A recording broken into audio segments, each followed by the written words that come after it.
amigos, colaboradores. Cada 25 de marzo, en algunos países latinoamericanos, se celebra el Día del Niño por Nacer. Desde el año 93 en El Salvador, desde el año 98 en Argentina y desde el año 99 en Guatemala. Unos años después, en el año 2013, se aprueba la ley 20.699 en Chile, que declara el 25 de marzo como el Día del Niño por Nacer y la Adopción. Desde el Instituto de Estudios para la Familia en la Universidad de San Sebastián, todos los años nos motivamos para hacer alguna actividad, algún recuerdo, algo que eleve y levante algunos de los aspectos tan variados de esta tremenda realidad que es la gestación, el nacimiento, la vulnerabilidad infantil, la protección infantil y, por supuesto, la adopción. Este año hemos querido trabajar en conjunto, como en otras actividades, con la Red Colaborativa para el Cuidado de la Niñez Temprana, que ya ahí Asunción nos contará un poquitito de lo que hacen, porque es muy interesante para todos ustedes. Y nos motivamos a presentar este libro, que se llama Martín el Delfín. Ya van a ver ustedes de qué se trata. Es un libro con gráficas muy pedagógicas, muy cercanas, pero que efectivamente nos ayuda a comprender un poquitito más qué es lo que ocurre en el desarrollo de los niños antes de nacer. Para ello hemos invitado también que nos acompañe la doctora Paulina Taboada, que la voy a presentar ahora para que pasen adelante. La doctora Taboada es especialista en medicina interna en la Universidad de Chile, es magíster en filosofía por la International Academy of Philosophy y es doctora en filosofía por la Academia Internacional de Filosofía en el Principado de Liechtenstein. Ella ha participado en muchísimos proyectos de investigación, tanto a nivel nacional como internacional. Tiene publicaciones en libros y revistas especializados en el campo de la bioética y la medicina paliativa, muy importante también para esta temática, y fue directora del Centro Bioética de la Universidad Católica y del programa de Magíster en Bioética en la misma universidad. Ha sido invitada como profesora invitada en diversas universidades a nivel internacional y es para nosotros un honor contar ahora con la doctora Taboada entre nuestro equipo de académicos. Así que bienvenida, doctora Paulina Taboada. Adelante, por favor. Y la autora de nuestro libro, representante de la Red Colaborativa, ella es periodista, el último detalle lo voy a dejar para el final, actualmente estudiante de magíster de estudios políticos de la Universidad de los Andes, coordinadora de comunicaciones de la Red Colaborativa, y lleva varios años trabajando en diferentes instancias de apoyo a mujeres con embarazos en situación de vulnerabilidad. Y el detalle más importante, que es la que más la califica para estos temas, es madre de 5 niños y aún hace todo lo que le puede decir. Así que, bienvenida, Asunción. Adelante, por favor.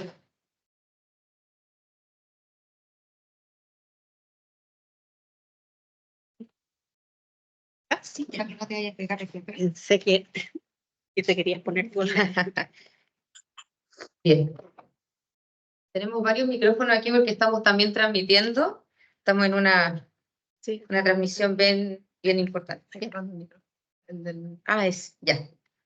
Bien. Entonces, dado que tenemos los tiempos muy acotados, quisiéramos comenzar inmediatamente con nuestro tema. Y antes de hablar del libro directamente, queremos preguntarle a la doctora que nos cuente algo que es bastante sencillo, pero que no siempre es muy conocido, incluso por las mujeres que hemos sido mamás, que es qué va pasando, sobre todo al inicio, a una mujer cuando comienza el embarazo. Y ahí mismo también, ¿cuándo podemos decir que comienza el embarazo? Bueno, hola, buenos días, Maite, hola, y buenos días a cada uno de los presentes. Gracias por estar aquí. Y bueno, sin más, voy a tu pregunta. ¿Qué pasa cuando ocurre el embarazo y cuándo comienza el embarazo? Desde el punto de vista de la embriología, o sea, el estudio del desarrollo de los seres humanos, de los seres vivos, desde el momento de su concepción, se dice que la existencia de un nuevo ser vivo de la especie que sea, cuando la reproducción es sexuada, comienza en el momento de la fertilización. Eso dicen los libros de embriología. O sea, no hay que tener un planteamiento, digamos, metafísico, filosófico o teológico para afirmar eso, sino que en el momento en que se fecunda un óvulo, un ovocito, de una especie que se reproduce por reproducción sexual, se dice que comienza la vida de un nuevo organismo vivo de esa especie. Por lo tanto, para el ser humano, desde el momento de la fecundación, se puede afirmar que comienza a existir un nuevo organismo vivo de la especie humana, y en la especie humana lo que nos caracteriza es que somos personas, así que se puede decir que comienza a existir una persona humana desde el mismo momento de la fecundación. Y dentro de las cosas que pasan cuando ocurre esa fecundación, a mí me parece fascinante un dato bioquímico, digamos, que es lo que se ha venido a llamar la tolerancia inmunológica.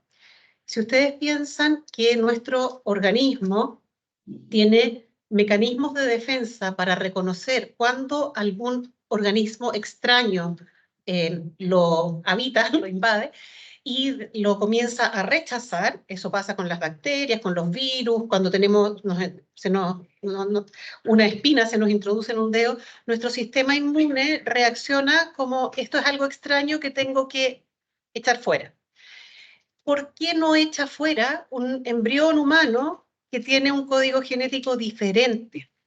Lo lógico sería que el organismo de la mamá reaccionara frente a este otro ser que tiene un código genético diferente con una reacción inmunológica tendiente a rechazarlo y expulsarlo.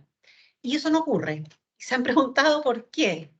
Bueno, maravilloso, la biología ha desarrollado un mecanismo inmunológico que se llama tolerancia inmunológica, que desde los primeros momentos de la concepción el organismo de la madre genera ciertos marcadores bioquímicos que hacen que el sistema inmune se cambie, las reacciones del sistema inmune se cambien, de modo que se pueda producir la acogida de ese nuevo ser humano distinto de la mamá.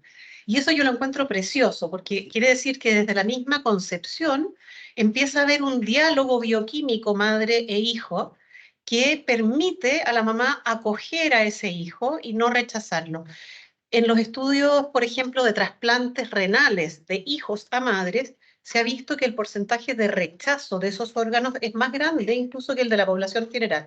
O sea, lo lógico sería que hubiera ese rechazo, pero no. La bioquímica, la biología se ha encargado de que la madre, en este diálogo bioquímico desde el primer momento de la concepción, esté preparada para acoger a ese hijo y para que lo que se va formando, que es que cuando llega al útero, el óvulo fecundado, empieza a producirse lo que se denomina el trofoblasto, que es los primeros esbozos de la placenta. Ese trofoblasto pueda ir metiéndose dentro del útero de la madre sin ser rechazado. Y eso no les puedo explicar aquí los datos inmunológicos, que se expresa particularmente un tipo de proteína, de inmunoglobulina, la IgG, que es más permisiva y se reprime, o sea, se deja de expresar la IgA, que es la que más reacción inmunológica produce. Y esto me parece a mí precioso, que ya la biología empieza con un diálogo madre-hijo tendiente a acoger a ese. Muchas gracias, Paulina.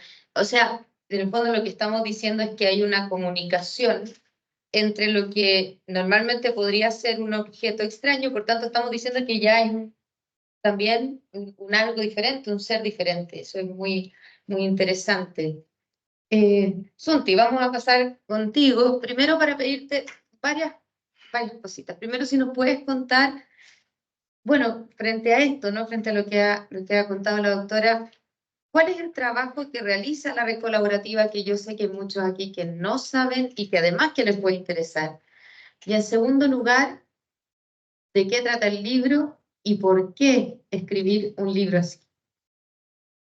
Hola Maite, muchas gracias al Instituto de Estudios para la Familia de la Universidad San Sebastián, que siempre ha sido un gran apoyo para la red colaborativa. Bueno, como dijo Maite, yo soy la coordinadora de comunicaciones de la red colaborativa para el cuidado de las niñas tempranas. Nosotros somos una organización que reunimos a la fecha, no se me corrige, más de 70 organizaciones del mundo civil que trabajan en distintas áreas vinculadas a la maternidad y al niño con distintas desde distintas perspectivas. Pasamos desde mamás con alguna situación de vulnerabilidad a niños con algún diagnóstico, por ejemplo. Entonces, la idea es realizar un trabajo de colaboración entre todas estas organizaciones para que desde distintas áreas se pueda apoyar al niño en su niñez temprana desde que está en gestación. También trabajamos con más de 150 comunas, 150 comunas a lo largo de Chile, entonces somos una instancia que genera esta como común unión entre las distintas organizaciones a fin de poder apoyar, proteger, acompañar a la mamá y al niño desde que comienza la fecundación, como dijo la autora. Bueno, y el libro, nosotros escribimos este libro que se llama Martín el Delfín. Yo fui la autora, pero fue un trabajo en común con la red. También tiene unas ilustraciones preciosas, porque nosotros nos dimos cuenta que tanto niños como adultos, obviamente más niños porque en nuestra área, tenían mucha ignorancia o desconocimiento, no ignorancia, desconocimiento, qué es lo que pasaba con el niño desde el momento de la fecundación. Entonces lo hicimos de una manera lúdica, cosa que el mismo niño fuese contando su historia desde que llegó a habitar el cuerpo de la mamá. Y va contando el libro de una manera entretenida, lúdica, con un lenguaje sencillo, con unas ilustraciones bien bonitas, no sé si lo quieren mostrar. Cómo va creciendo el niño, porque lo que queremos es que tanto la familia inmediata de una mamá que está embarazada como la sociedad sepa que es una vida que viene en gestación, pero que está pasando por distintas áreas y distintas etapas que son importantes en su desarrollo.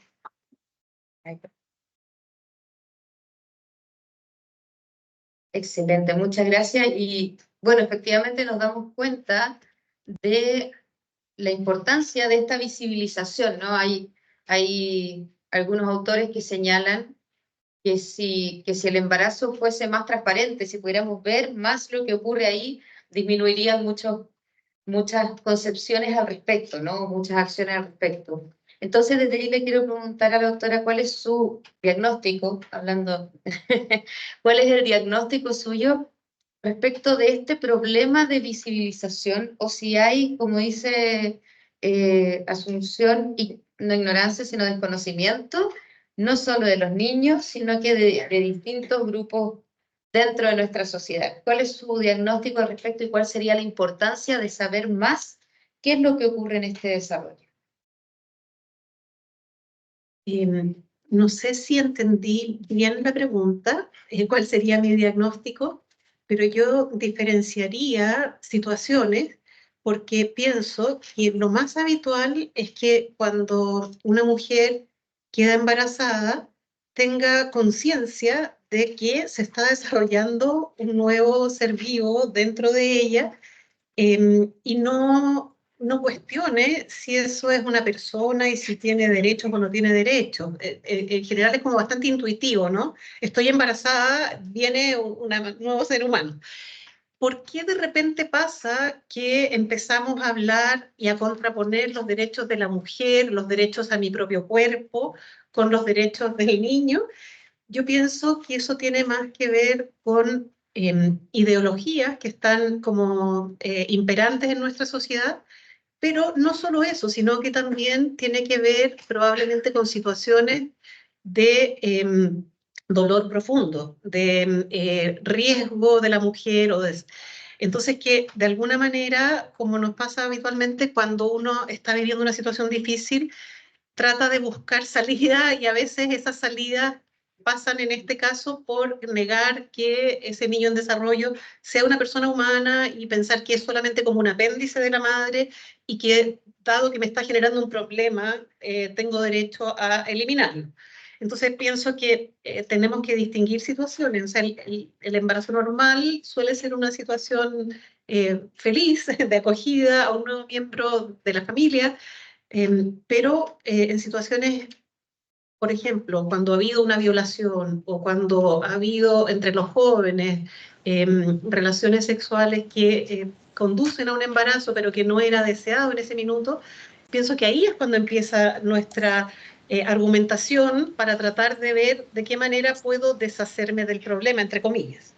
Entonces ahí se suele empezar a hacer esta distinción entre un miembro de la especie humana y una persona, y de afirmar que el embrión en desarrollo todavía no es una persona humana, por lo tanto todavía no tiene los derechos de las personas, se suele decir es una persona en potencia, o sea, puede llegar a ser persona, pero eso es un error lógico, eso es una falacia argumentativa, porque el ser persona, como decía antes, es un modo de ser de la especie humana, y o existe un ser humano y es persona, o no existe. Entonces, cada vez que existe un ser humano, desde el momento de la fecundación, es una persona y tiene los derechos de las personas, pero eso tratamos de negarlo y de ocultarlo o de cambiarlo en situaciones en que ese embarazo a lo mejor genera dificultades para la mamá, o para la familia, o para los que lo tendrían que acoger.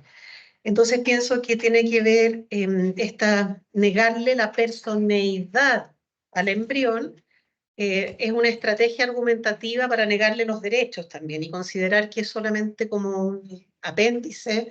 Y desde el punto de vista biológico, como decía al comienzo, eso no tiene sustento, porque es un miembro vivo de la especie humana y por lo tanto una persona. No sé si eso explica, de alguna manera aborda tu pregunta o era Sí, otra la pregunta. absolutamente. Sí, bueno, y recordar también que se señala que es un grupo de células y nosotros también. Claro. Somos un grupo de células más desarrollado, pero somos todos grupos de células. Y también recordar, a partir de lo que tú dices, Paulina, que todos fuimos producto de un embarazo complejo, menos complejo, pero todos gracias a un embarazo estamos aquí.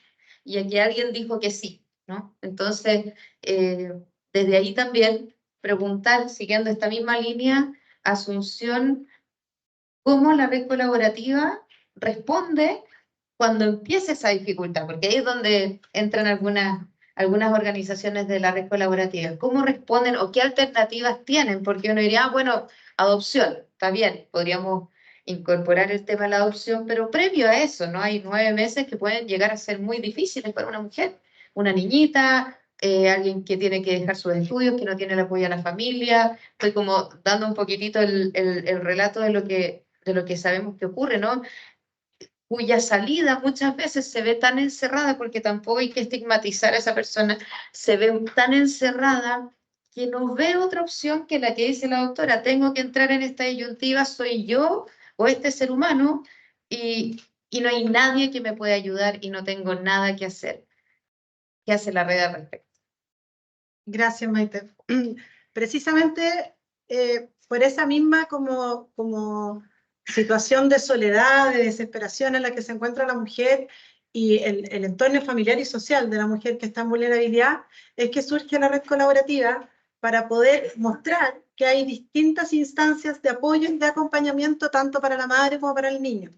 Nosotros tenemos algunas organizaciones que trabajan netamente con maternidad, de hecho afuera tenemos un folleto informativo que se pueden llevar, pero también tenemos organizaciones que trabajan acompañando al niño, porque también muchas mamás que a lo mejor sí tuvieron un embarazo bueno, qué sé yo, nació el niño y el niño nació con algún diagnóstico o con alguna dificultad en su desarrollo, y también tenemos organizaciones que trabajan apoyando. Son organizaciones que la mayoría están hace muchos años, existen, pero sí nos dimos cuenta que había un desconocimiento muy grande, incluso entre las mismas organizaciones, de las comunas a las organizaciones y viceversa, y que se necesitaba una entidad que mancomunara el trabajo colaborativo entre ellas. Por eso que nosotros ya llevamos más de 5 años, más o menos, haciendo este trabajo de colaboración. Hemos crecido de manera exponencial, o sea, año a año crecemos mucho, y lo que generamos es que se vayan conociendo. Gracias al Instituto para el Estudio de la Familia hemos podido realizar 2 veces la Feria para la Niñez aquí en la universidad, donde estas organizaciones han conocido entre sí y han podido mostrarse a la gente, y hemos ido generando instancias para que las organizaciones, en el fondo, nuestro objetivo final es que ninguna mamá esté sola y que toda mamá y todo niño pueda contar con los apoyos que requiere para poder llevar a cabo el embarazo y para poder criar a su hijo. Danos ejemplo. Danos algún ejemplo de... Bueno, tenemos acá, hay gente de Emprende Mamá, por ejemplo, que es una organización muy linda que acompaña a mamás, en su mayoría son adolescentes, muchas, y las acompaña cuando en el embarazo y durante también cuando tienen a las huevitas, las ayudan con lactancia, tienen clínica de lactancia, tienen no me acuerdo exactamente, porque son un montón de organizaciones, se juntan con estas mamás una vez al mes, por ponerte un ejemplo concreto. También tenemos, ya veo, el Centro de Apoyo para la Mujer Embarazada, que también cuando las mamás dan el sí a la vida, en el fondo, y en situaciones de vulnerabilidad, las acompañan durante todo el embarazo y hasta que el niño tiene 1 año. Las ayudan en que se bautice el niño, por ejemplo, si la mamá quiere, en pañales, un montón de cosas que la mamá por desesperación no tiene. Y bueno, y así también, no sé, estamos...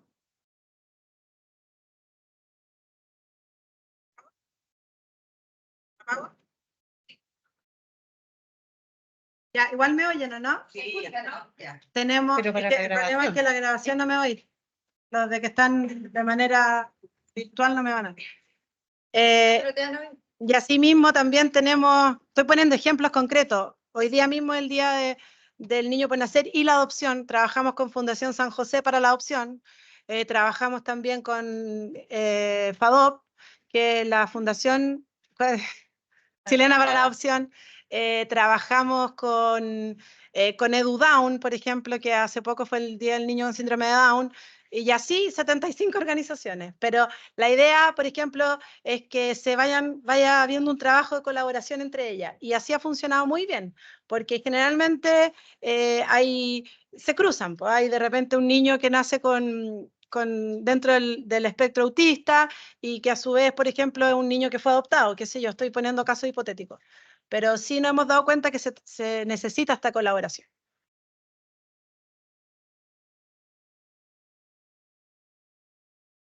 ¿Voy a poner aquí? ¿Se escucha bien? Sí.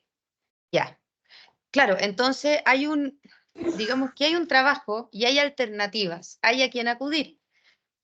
Y como no podemos sabernos todos los teléfonos ni tener todos los contactos, ingresar a redcolaborativa.cl es una buena alternativa. No estoy haciendo propaganda, solo estoy pasando datos porque es un muy buen lugar donde acudir respecto de distintas instancias. ¿Bien? Y me gustaría entrar en un tema un poquitito más personal porque sigo contigo, Asunción. Tú como autora del libro, yo señalaba, tú tienes 5 hijos, a veces se idealiza, ¿no?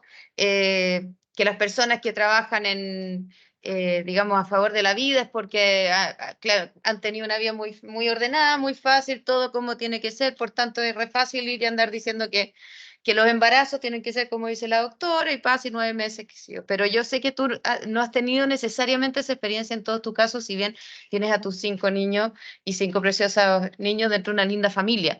Pero me gustaría que nos contaras también un poquitito de tu experiencia que te lleva a valorar la vida a pesar de las grandes dificultades que te tocó. O sea, tú dices como que de mi testimonio. Claro. Bueno, yo tengo 5 hijos y tengo trillizos. Trillizos que son que producto de una sola fecundación, es decir, un óvulo fecundado con un espermatozoide que se implantaron en el útero con una sola placenta. Wow. Entonces, wow, dice la doctora. Bueno, ese wow, bueno, cuando supe que estaba esperando guagua, además cuando yo me quedé esperando guagua tenía una guagua de no sé cuántos, 10 meses, más o menos, por ahí. Está mi marido y así.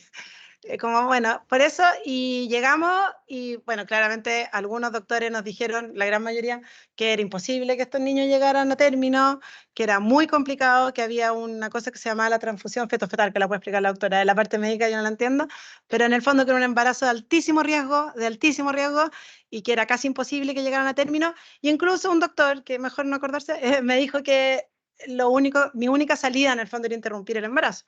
Gracias a Dios yo tuve mi red de apoyo, que yo entiendo cuando la mamá no la tiene, por eso que estamos trabajando para eso, para darle la red de apoyo. La tuve, tuvimos un embarazo súper complicado, súper complicado, pero finalmente, bueno, yo calificaba dentro de las 2 de las 3 causales, o sea, inviabilidad fetal y riesgo de vida para la madre. Y finalmente, como familia, como como doctores, todos apostamos por la vida, y bueno, y los niños ahora tienen 13 años, están en 8º básico, son niños deportistas, son niños con excelentes notas en el colegio, traviesos, un poco inquietos, pero son niños absolutamente sanos que tuvieron la oportunidad de nacer. Y después cuando ya yo pasé como esta batahola gigante del embarazo, que fue complicadísimo, casi entero, internada, que bueno, terminé un poco la crianza, después gracias a Dios tuve otra hija más chiquitita, pero después yo reflexioné en el fondo que, dado mi testimonio, yo también tenía algo que hacer, porque en el fondo yo había vivido este desamparo, este miedo, este doble diagnóstico de inviabilidad, o sea, de 2 de las 3 causales, doctores incluso que me dijeron que no podía llegar a término el embarazo, y traté, bueno, comencé primero trabajando de manera voluntaria, llevo muchos años en esto, y finalmente pude encontrar un espacio profesional para mi carrera de periodista dentro también de algo que trabajaba apoyando y dando estas redes de apoyo a las mamás, que yo creo que es lo más importante, o sea, la red de apoyo a la mamá, muchas mamás solas, sobre todo ahora que estamos con tantos migrantes, que también trabajamos nosotros con hartas organizaciones con migrantes. ¿Cuántas son? 4. Que están solas en el fondo y fruto de la desesperación creen que, como decía la doctora, que la solución al problema puede ser a lo mejor no seguir, seguir con el embarazo, pero estamos aquí como red colaborativa, están los apoyos para las mujeres, si no lo tenemos se busca por fuera, pero la idea es que todo, o sea, como dice nuestro lema, juntos por todos los niños y niñas de Chile, o sea, que ningún niño y niña de Chile se quede en el fondo sin vivir, sin tener todas las herramientas para poder seguir adelante, si es que a lo mejor tiene un diagnóstico, y aquí para eso estamos trabajando.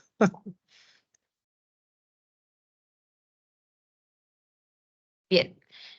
Y le voy a preguntar a la doctora entonces, porque Asunción levantó el tema de la viabilidad.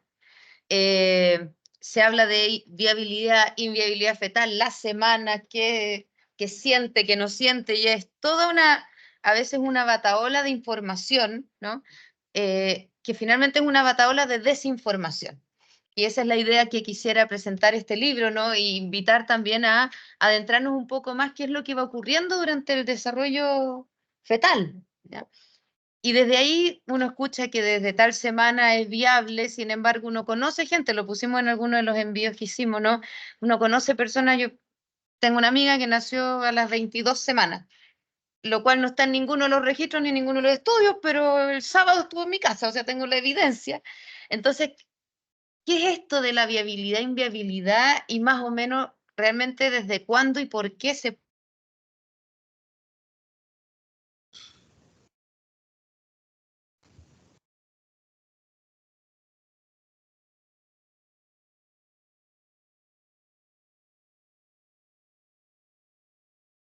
Testimonio, porque me dejaste, como dicen, para adentro, o sea, realmente impactante y efectivamente desde el punto de vista médico era un embarazo de altísimo riesgo y de pocas probabilidades de que resultara bien y te la jugaste y resultó bien, así que felicitaciones y admiración. Gracias.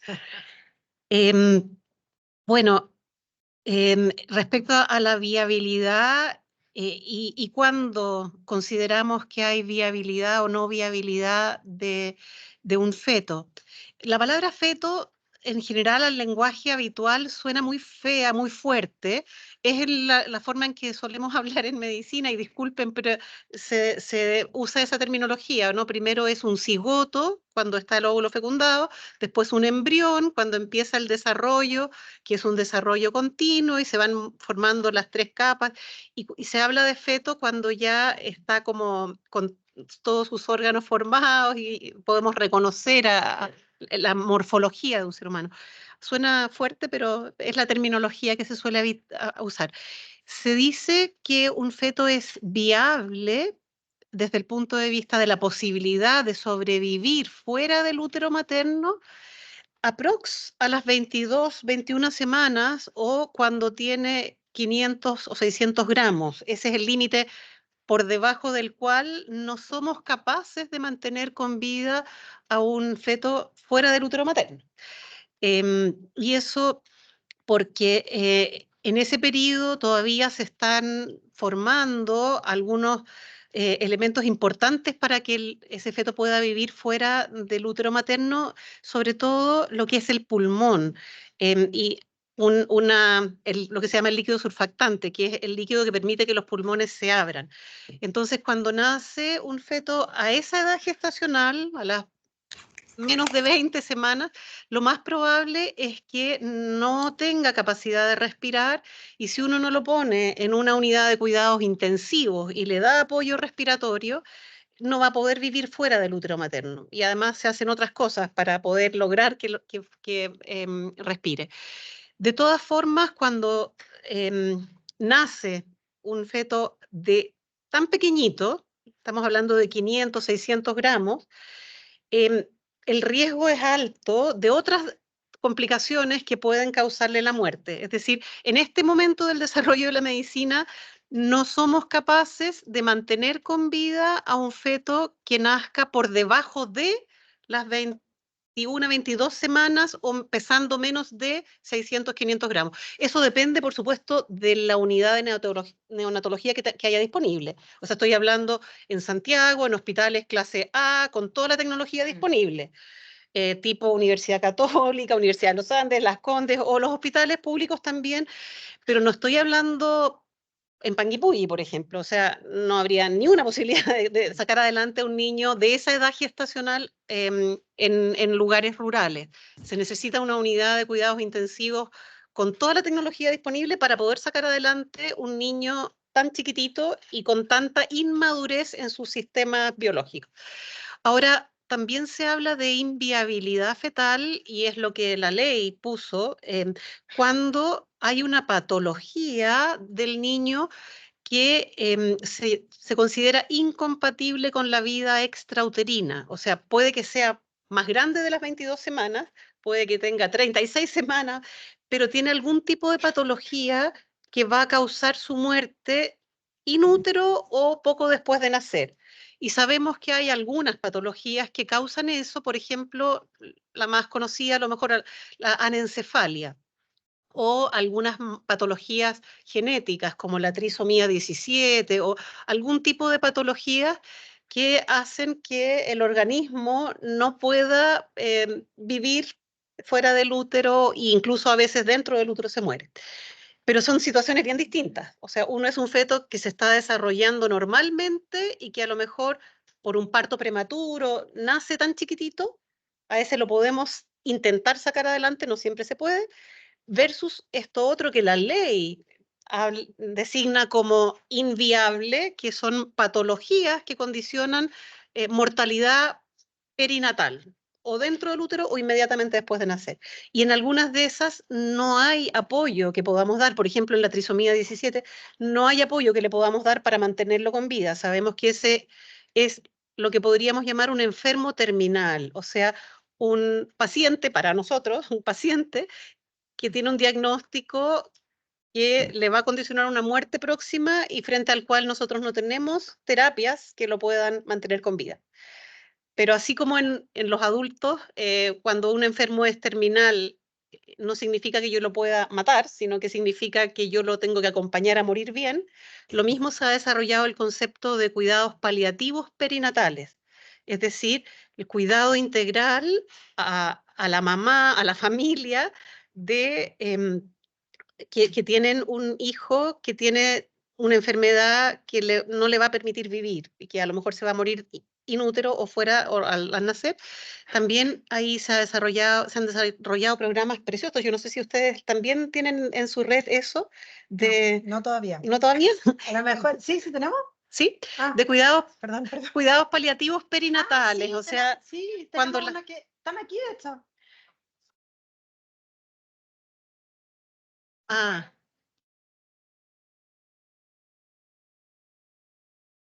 Amparo y Amparo. Sí. ya. Sí. Es que estaba pensando en la muerte perinatal, me había ido para allá, pero sí, Ya. sí tenemos. Pero eso, también ahí es muy importante acompañar a las mamás y a la familia, porque es muy duro para una mamá saber que tiene un embarazo y que su hijo no va a poder vivir y que no se va a morir a lo mejor in útero. Es como tener la espada de Damocles siempre arriba de la cabeza, ¿no? ¿En qué minuto se me va a morir? Y a lo mejor si nace voy a tener que hacer el duelo en ese momento. Es muy duro y algunos argumentan de una manera, perdonen lo fuerte que voy a decir, pero dicen que en el fondo esa mamá es como un ataúd ambulante, que está portando un niño muerto o que se va a morir y que eso sería indigno y que por lo tanto lo mejor que puede hacer es abortar y de hecho la ley lo permite, pero desde el punto de vista de lo que decíamos antes, ¿no? Que es un ser humano, que tiene derechos, y esa mujer es una mujer que está sufriendo horrores y que va a seguir sufriendo porque va a tener que hacer el duelo de un niño que no va a poder vivir. Yo creo que lo que corresponde es el apoyo y el acompañamiento solidario y integral, biológico, pero también psicológico, social, familiar, apoyarla en todas las dimensiones, porque es duro, es muy duro. Y no se resuelve con el aborto, porque el dolor es igual. O sea, las mamás que han vivido una situación así saben que el dolor queda y que hay que aprender a vivir con ese dolor de la pérdida de un hijo. Y en la experiencia de ambas, sobre todo cuando el niño va a morir o incluso muere in útero, o incluso hay un aborto de por medio, ¿qué efecto tiene el acompañamiento? Que entiendo que incluso también hay fundaciones que acompañan a mujeres que han decidido abortar o que han vivido abortos espontáneos. Lamentablemente no son parte normalmente de la red, digamos, gratuita de salud en la que vivimos, pero que sí hay fundaciones y hay organizaciones que se encargan de ello. Entonces, ¿qué efecto tiene o cuáles son las consecuencias de no tener un apoyo cuando se vive algo como la muerte de un niño que está por nacer, sea voluntaria o no? ¿O qué efecto tiene también en esto de que va a morir al nacer, ¿cierto? Pero que lo veo nacer igual y digamos, me va a tocar verlo morir, porque además hay también una diferencia, chuta, que si igual me va a tocar verlo morir cuando nazca, de pronto prefiero no pasar por eso porque podría ser, mi idea es que podría ser más traumático, estoy armando un personaje, entonces, ¿qué efecto tiene el apoyo en eso? ¿Qué significa el apoyo? Perdón, y no solo organizacional, también de la familia. Sí, bueno, nosotros tenemos una corporación súper importante que de hecho está con nosotros desde los inicios, que es Corporación Proyecto Esperanza, que acompaña a familias, no solo mamás, porque también hay muchos papás que llegan, que han vivido la situación del aborto, ya sea espontáneo o provocado. Y la verdad es que el acompañamiento es todo. El acompañamiento es como un volver a nacer para esa familia, es poder perdonarse si en caso que haya sido provocado, es poder entender un poco o agradecer el haber portado a este niño, porque en el fondo este niño vivió, aunque murió en el útero, tuvo una vida in útero, y también el hecho que ellos entiendan que, o sea, yo nunca me ha tocado acompañarlo a mí personalmente, pero he visto el trabajo que realizan, que es un trabajo muy lindo, y son los mismos testimonios de ellos, nos agradecen el haber sido acompañados. Lo mismo que pasa también con las organizaciones que estábamos hablando antes, que acompañan, en el fondo acompañan en muerte perinatal. Y es precisamente por eso también que, lo vuelvo a repetir, está la red colaborativa, que una de sus áreas también es el acompañamiento. O sea, nosotros incluso tenemos hasta mesas de trabajo que hemos trabajado el tema del acompañamiento del duelo perinatal. El duelo perinatal es cuando uno pierde un niño antes de que nazca, y muchas organizaciones que trabajan al respecto, y es bonito el trabajo que se hace. Y lo más curioso es que muchas de las personas que han vivido la situación llegan después a trabajar para poder acompañar más madres, o sea, y familia, y muchos hombres. Impresionante la cantidad de hombres que llegan, porque en algún momento tuvieron una pareja que provocó un aborto y también quedan con esta necesidad del acompañamiento, o que lo viven de manera espontánea también. Y doctora, ¿cuál es digamos, su visión de una mujer o una familia también? Porque efectivamente el padre muchas veces queda aquí de lado y no debería, ¿no? O incluso ahí después tengo una pregunta respecto a los hermanitos, pero ¿cuál es su visión de lo que usted le ha tocado participar, de la experiencia antes de que fallezca, después que fallezca de pronto un niño en desarrollo, con y sin este acompañamiento?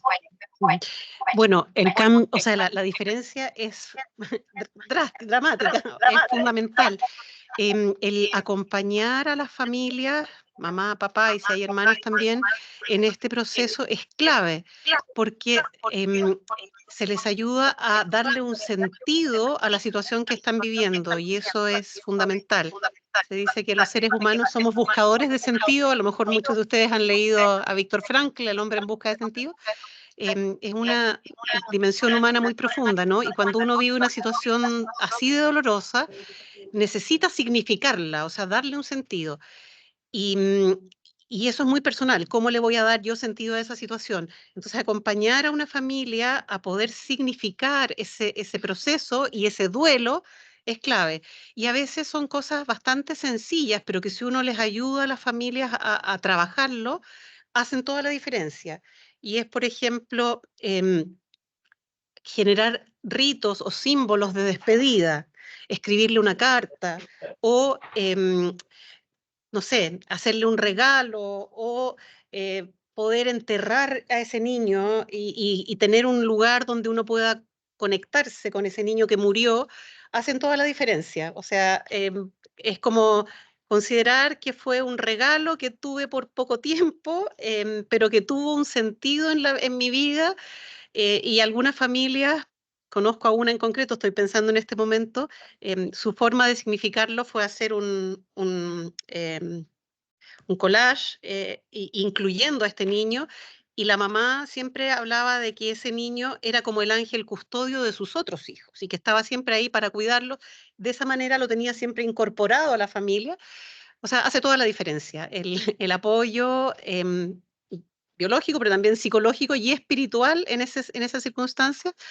Y al revés, en los casos, o no sé si al revés, pero también en los casos en que el aborto ha sido provocado, em, hay lo que se conoce como síndrome post-aborto, que es un conjunto de sintomatología psicológica que suele producirse en las personas que han hecho un aborto voluntario, y que son, por ejemplo, depresión, trastornos del sueño, em, el día en que hubiera nacido el hijo, tener como pesadillas y pensamientos recurrentes en ese niño, o ver a su hijo en los niños que tendrían la misma edad de su hijo.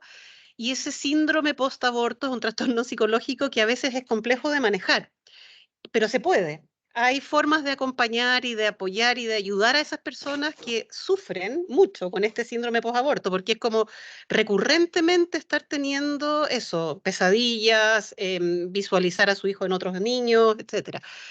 Em, y, y ese síndrome post-aborto no tratado puede quedar crónico, latente, hasta el final de la vida. Y tú decías, yo he trabajado en medicina paliativa y trabajé durante un tiempo en la Clínica Familia, que es un hospicio que queda en la Florida, donde se acoge a personas que están en la etapa final de la vida. Y teníamos a una paciente que estaba agonizando, que no tenía tratamiento, estaba agonizando y estaba con un dolor intratable. Y eso en medicina es muy raro, porque hoy día tenemos mucha terapia que puede calmar dolores de una forma súper eficiente, pero a esta mujer le dábamos analgésicos y no respondía, le dábamos analgésicos más fuertes, tipo morfina, y no respondía y no respondía. Y para nosotros fue, a ver, pero ¿qué pasa? ¿Qué está pasando que no logramos controlar el dolor de esta mujer? Y no lográbamos dar en el clavo. Y una tarde, la persona que hacía el aseo en ese hogar estaba limpiando vidrios en la pieza de esta señora. Y claro, como se demora un rato, empezaron a conversar. Para hacerles el cuento corto, esta señora le contó que en su juventud había tenido un aborto y que no se lo podía perdonar. Y en el fondo, el dolor intratable que tenía era una manifestación física de algo psicológico, o algo espiritual, una culpa no resuelta en ella.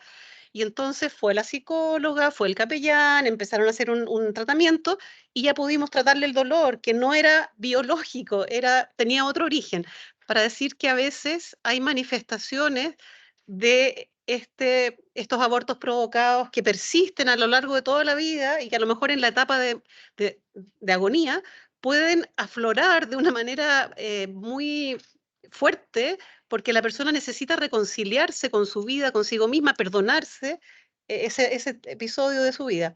O sea, hace toda la diferencia el acompañamiento que uno puede hacer.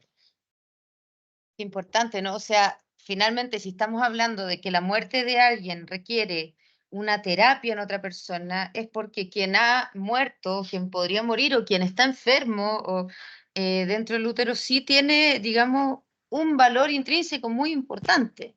No es el conjunto de células simplemente que decíamos, ¿cierto? No es un tumor como señalan a veces otras ideas, sino que efectivamente es un algo y es un alguien que además si bien puede ser muy difícil el proceso, me va a afectar mucho si es que se va, ¿no? Entonces, qué importante hoy día, en el Día del Niño por Nacer, es reconocer la condición de persona, ¿no? Al mismo tiempo de reconocer la importancia del cuidado de las mamás que llevan a esas personas, porque muchas veces en el debate, lamentablemente, vemos como que fueran...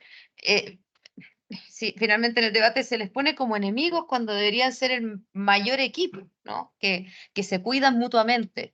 Entonces, ese reconocimiento de la condición de persona es lo que yo, y desde ahí el gran valor que le da a las mamás en gestación y el apoyo que da la red colaborativa, la importancia, digamos, de cuidarlos a ambos, como cuando entiendo que los médicos dicen que tienen dos pacientes, ¿no? No es una paciente embarazada, sino que son dos pacientes a cuidar. Entonces, qué importante darnos cuenta que si se requiere apoyo por esa pérdida es porque se perdió algo que valía mucho, ¿no? Y no hay que minimizarlo desde ahí o minimizarlo artificialmente porque podemos llegar a estos síndromes posteriores que son reales, que si yo estoy con mi amiga necesita un consejo, mi amiga necesita más apoyo que una salida fácil, por ejemplo. Con mi hija también, con mi sobrina, ¿no? Porque lo que le puede ocurrir es muy importante y lo que puede perder es más de lo que puede ganar, claramente.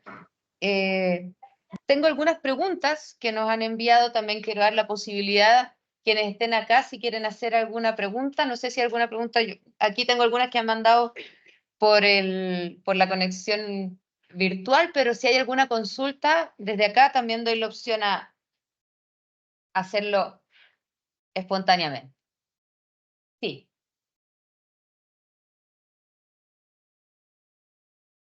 La voy a transmitir para que se escuche.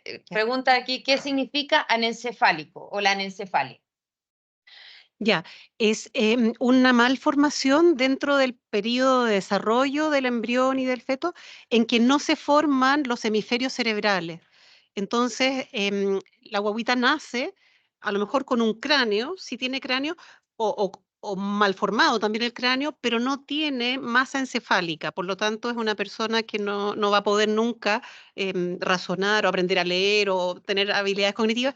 Y esa patología, esa malformación, se dice incompatible con la vida extrauterina en el sentido de que si es que llega a nacer, si no se muere antes de nacer, es probable que se muera pocas horas o pocos días después de nacer, porque no tiene el sistema nervioso central desarrollado de una manera que le permita coordinar todo el desarrollo del organismo.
Que el año siguiente me invitaron, porque esa fecha no se la querían saltar. Al contrario, evitan el tiempo del niño inviable, se saltan, ojalá, esa fecha del calendario. Me invitaron, habían hecho un sábado, una misa recordando el nacimiento de Valentina. Y les quiero como transmitir que tendemos que evitar el sufrimiento de esta manera no puede producir sufrimiento mayor. Entonces, ¿qué les quiero transmitir? Ese sí a la vida, aunque se producen de paz, de armonía, las secuelas del síndrome post-aborto van a tener la seguridad. Va a celebrar dolorosamente, pero bonitoso, pacífico. Paz cada día que se celebre el cumpleaños de ese niño que vivió.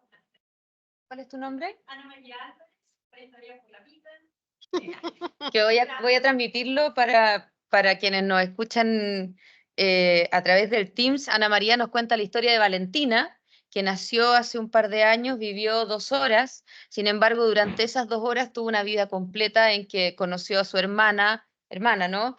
Entraron sus abuelos y ese día, perdón, para esa familia significó el día de su nacimiento, al mismo tiempo que el día de su fallecimiento, y se le recordó así en adelante con mucha paz. Se sacaron una foto, fueron por 2 horas, digamos, estuvieron con ella, la pudieron conocer, y la importancia de la vivencia del dolor y de la resignificación del dolor en el acompañamiento. No, la verdad es que si uno lo piensa así, claro, no es que uno desearía no haber conocido a todas las personas en nuestra vida que han fallecido, que uno diría, chuta, murió mi abuelo, ojalá no lo hubiese conocido para no sufrir que murió. No, no es así, ¿cierto? Sino que hay que resignificarlo con paz y valorando todo el tiempo que estuvo con nosotros. Así que la importancia, bueno, ella da el ejemplo de Acompañares, que también es una organización que se dedica al acompañamiento, digamos, de estas instancias. Voy a transmitir algunas preguntas que nos han llegado por interno. En primer lugar, quiero transmitir una pregunta de Francisco a la doctora. Francisco dice, la realidad y diferencias que existen en Chile da cuenta de que hay situaciones que son desiguales, ¿verdad? Lo mismo que usted hablaba de las condiciones técnicas. ¿Cómo se podrían abordar, a su parecer, temas más estructurales, no solo el caso a caso, sino temas más estructurales, de tal forma de que, por supuesto, todos los niños que nacen de 22 semanas tuvieran esa posibilidad? ¿Qué recomendaría usted respecto a lo que ha conocido? Yo les digo a mis alumnos de medicina, que les enseño ética, les digo, para eso estoy enseñándoles ética, para que después ustedes, ojalá en algún momento, puedan ser partícipes de elaborar políticas públicas que solucionen los problemas estructurales que tenemos en nuestro país, que son graves y son profundos. En este momento estamos viviendo una crisis súper importante de nuestro sistema sanitario, y eso no lo podemos resolver individualmente. Se necesitan, como dice Francisco, que es quien pregunta, soluciones más estructurales, que es a través de políticas públicas. Y para eso necesitamos personas que tengan la sensibilidad, que se den cuenta del problema, pero que también tengan los conocimientos técnicos, la capacidad para hacer buenas políticas públicas, porque una política pública no se saca de la manga, ¿sí? Y ya vemos que malas políticas públicas pueden tener consecuencias bien dramáticas para la población. Entonces, ¿qué recomendaría yo? Bueno, yo estoy empeñada en formar buenos médicos para que ojalá puedan poner su granito de arena y elaborar mejores políticas públicas. Acá en esta universidad hay no sé si se llama Centro de Políticas Públicas en Salud, que justamente está tratando de hacer eso, y en otras universidades también lo hay. Yo creo que es una necesidad país en este momento, no solo con esta temática, sino partiendo por las listas de espera, que es un problema en este momento prioritario, y así muchas otras cosas. O sea, sensibilidad social, compromiso con el bien común y personas que se preparen y tengan las capacidades técnicas para aportar buenas soluciones. Muchas gracias, doctora. Desde ahí también, aquí hay estudiantes y estudiantes escuchándonos. Estamos en una universidad, toca investigar, toca hacer una tesis al final del pregrado, del posgrado, aprovechar esa instancia para identificar temas que nos motiven. Si este es uno de ellos, hay una opción. Están los espacios, están los profesores, están todas las condiciones dadas para, incluso desde una tesis de un pregrado, hacer un buen estudio que pudiera generar eventualmente, vincularse con las personas correctas dentro de la universidad, que pudieran eventualmente generar una muy buena política pública que podría salvar vidas, ¿no?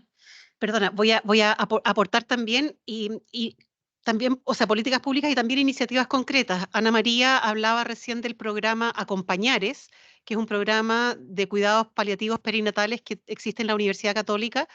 El doctor Jorge Neira, que es la persona que creó ese programa, fue alumno nuestro del magíster en bioética, y me acordé por eso, porque su tesis de magíster fue justamente eso, elaborar un programa para acompañar a las personas que están viviendo un embarazo que no tiene chances poder sobrevivir fuera del útero. Y esa tesis de magíster se transformó después en un programa que ahora sigue funcionando y ha ayudado a muchísimas mujeres. Gente. Así Sí. que, toda la Sí, razón. eso. Pueden Así que ser tomar la iniciativas así. iniciativa, no sacarlo rápido como pasa muchas veces, sino que tomarlo como una tremenda oportunidad. Voy a más preguntas antes de que se nos termine el tiempo, porque lamentablemente estamos muy acotados. Voy a pasar a la pregunta de Jimena. Jimena nos pregunta respecto del síndrome postaborto, si acaso ese síndrome ocurre generalmente en todas las mujeres o solo en quienes están convencidas de que, digamos, que estoy eliminando una persona o un ser humano. Hay muchos casos de mujeres que señalan que no les importa, que no es nada. Igualmente podrían llegar a ese síndrome o no.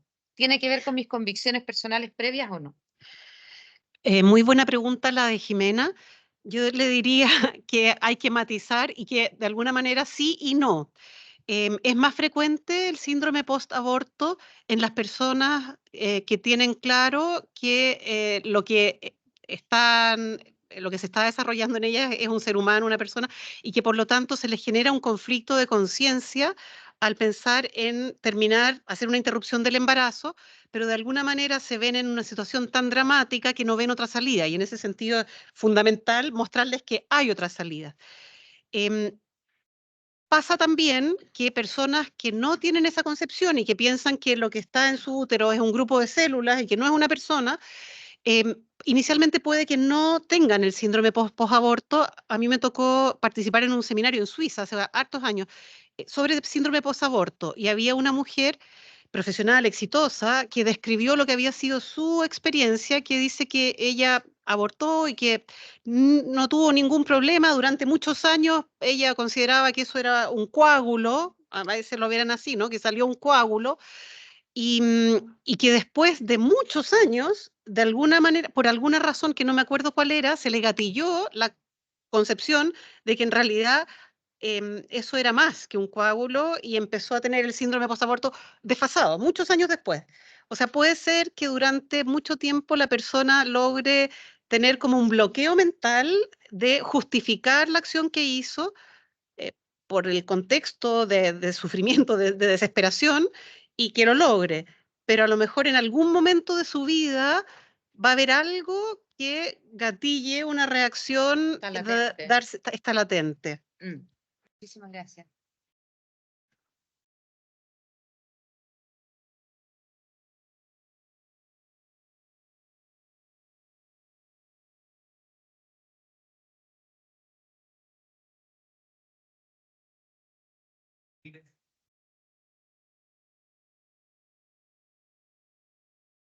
La idea que tenía el sacerdote era regalar esto, para que tener conciencia de lo que se estaba matando era un ser, sus brazos, su pierna, su cabeza. Perfecto. Que siendo doctora que hubiera equivocado, proceso de gestación a las 9 semanas ya transformado físicamente. Fue un éxito. Partieron en muchas partes, se regalaron para que las personas dijeran, bueno, esto es lo que soy yo dando. En el mismo sentido,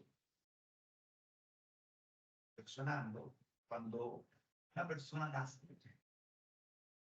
ahora el muy distinto a cuando va a ser niño, joven, adulto mayor.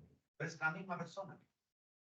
No cambia su condición de persona, cambia su condición de características intelectuales, físicas, diferentes, pero es la misma persona. Cuando se está atacando la vida, se ataca a esta persona. Realmente estaba mirando aquí en la sala, hablando de los hombres y los jóvenes. Se ni oyendo bien. Estas mujeres. Esta es una cuestión de a dos. Yo creo que hay muchos hombres que la polola se les queda esperando guapa, la polola decide abortar porque es mi cuerpo, pero el hombre tiene un rol que jugar. Es decir, es tu cuerpo, pero es mío. Animo a la autora a que también trabaje un poco en ese aspecto. Que define Martina Delfín, un niño que está por nacer, pero tiene un padre y una madre. Sale en el libro el padre, en tu caso. Está Sí, súper está. presente. Entonces, Pero sí. creo que ese tema hay que atacar. Que cuando las sociedades se dividen en mujeres y hombres, permanecen solo las mujeres, y no los Ahí hombres. está el padre. Está pasando lo que le pasa a las sociedades humanas. Teóricamente musulmanas. Realmente la mujer la hace a un lado y la mitad de la producción, de la productividad, del crecimiento social, se queda radicado en el centro. Un complemento. Ese complemento, hombres, mujeres, una sola cosa. Creo que también hay que atacar eso. Porque cuando tenemos un joven que está dispuesto a jugársela por su hijo, una chiquilla no está dispuesta a estar preparada normalmente, tenemos una oportunidad de que esa persona, ¿Cuál es tu nombre? me llamo Bernardo, Bernardo, que les voy a contar internamente que Bernardo nos cuenta la importancia, para hacer un pequeño resumen muy rápido, que estamos con el tiempo justo, la importancia de que el hombre se involucre también, sobre todo en el caso de los jóvenes, y la invitación también, ahí lo complemento, que las mujeres permitan que el hombre se involucre también, ¿no? Que los hijos son de un padre y una madre y puede significar una gran diferencia para la vida de la madre también. Y lo voy a aprovechar de conectar con una pregunta que hace Rolando, que algo ya señalábamos, que pregunta sobre si está disponible el acompañamiento también para el padre, ya sea por aborto provocado o aborto espontáneo en la red. De hecho, Corporación Proyecto Esperanza se dedica a esto. Tiene hombres que acompañan a otros hombres. Tenemos un diácono de Punta Arenas, que fue uno de los fundadores. Llegan muchos hombres que han pasado por el proceso del aborto provocado.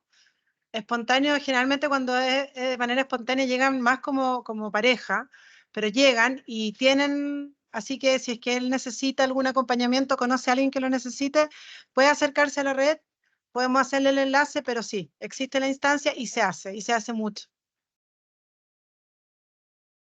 Perfecto, muchísimas gracias. Bueno, quedaron algunas preguntas pendientes, sobre todo enviadas por el Teams, las vamos a responder en forma interna también. Lamentablemente ahora va a empezar a haber mucho ruido porque cambian el módulo de clase y quiero dar la palabra primero, perdón, agradeciendo a Asunción por todo el trabajo. Además, esta actividad la hemos armado juntas, así que muchísimas gracias. De febrero que estamos ahí trabajando, la doctora que aceptó la invitación viene llegando ayer desde un viaje bastante lejos, así que muchísimas gracias por toda su buena voluntad. Muchas gracias también a todos quienes nos han acompañado, quienes nos han apoyado. Por supuesto, vamos a estar vendiendo el libro afuera, así que quien se interese, si no, también se pueden comunicar a través del instituto, aquí en la universidad o en la red colaborativa. Y para ir cerrando, dejo a Vinca García, coordinadora de la red colaborativa para el cuidado de las niñas tempranas. Bueno, yo quiero agradecer a todos los que vinieron hoy día por acompañarnos, agradecer al Instituto de Estudio de la Familia porque hemos hecho una gran alianza, hemos hecho grandes cosas y espero que vamos a seguir creciendo.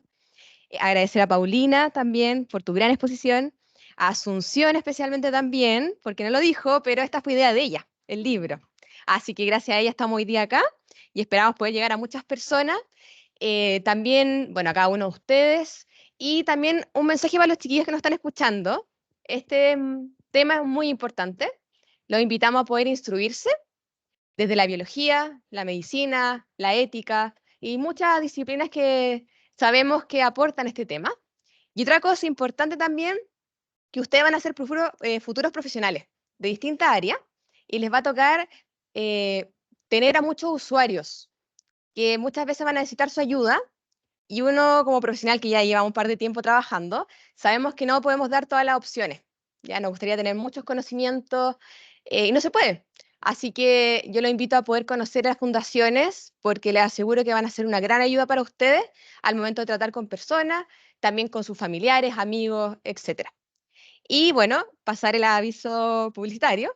Voy a estar aquí afuera vendiendo los libros. Más que vender es un aporte voluntario sobre los 10.000 pesos.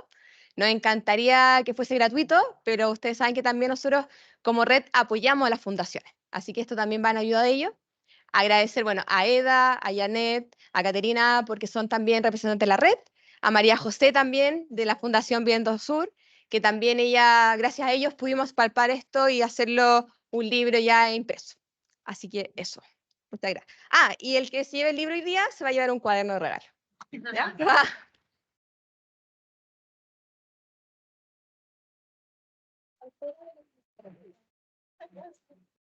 Sí, me dejaste muy impresionada. Tiene que haber sido